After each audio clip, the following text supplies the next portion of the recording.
हिंदी दिवस पर भाषण। सुप्रभात सभी को। आज हम यहाँ हिंदी दिवस के उपलक्ष्य में एकत्रित हुए हैं।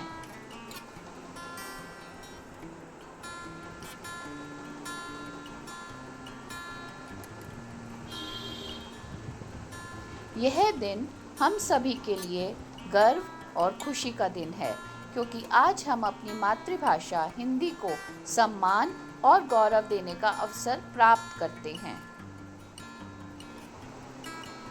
हिंदी भारत की एक प्रमुख भाषा है, जो न केवल हमारी सांस्कृतिक धरोहर का हिस्सा है, बल्कि हमारे सामाजिक और राजनीतिक ताने बाने को भी जोड़ती है।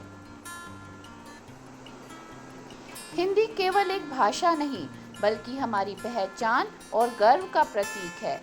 यह भाषा 130 करोड़ भारतीयों की भावनाओं, विचारों और संस्कारों की अभिव्यक्ति है।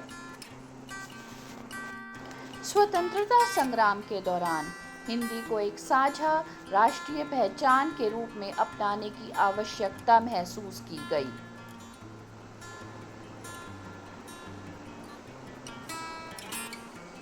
उन्नीस में भारत की स्वतंत्रता के बाद संविधान सभा ने विभिन्न भाषाओं की विविधता को ध्यान में रखते हुए हिंदी को आधिकारिक भाषा के रूप में मान्यता दी।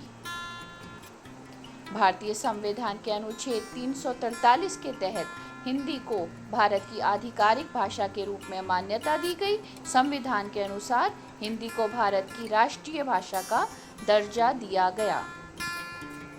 हिंदी भाषा ने साहित्य, फिल्म, संगीत और अन्य क्षेत्रों में अमूल्य योगदान दिया है।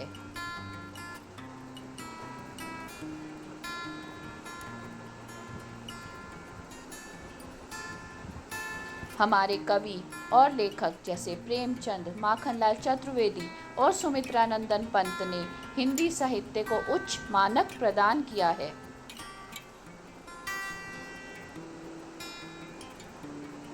हिंदी दिवस हमें यह याद दिलाता है कि हमें अपनी मातृभाषा को संजो कर रखना चाहिए।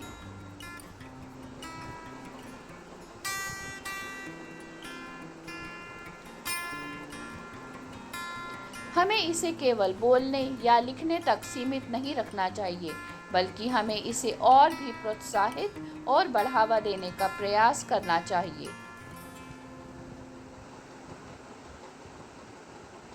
हमें हिंदी को अपनी दिनचर्या का हिस्सा बनाना चाहिए, ताकि यह आने वाली पीढ़ियों के लिए भी जीवित और सशक्त बनी रहे।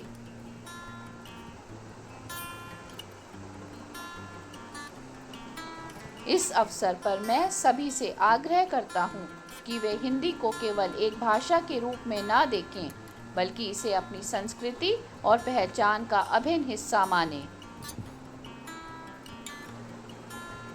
आइए हम सब मिलकर हिंदी के प्रचार प्रसार में योगदान दें और इसे विश्व भर में सम्मान दिलाने का प्रयास करें।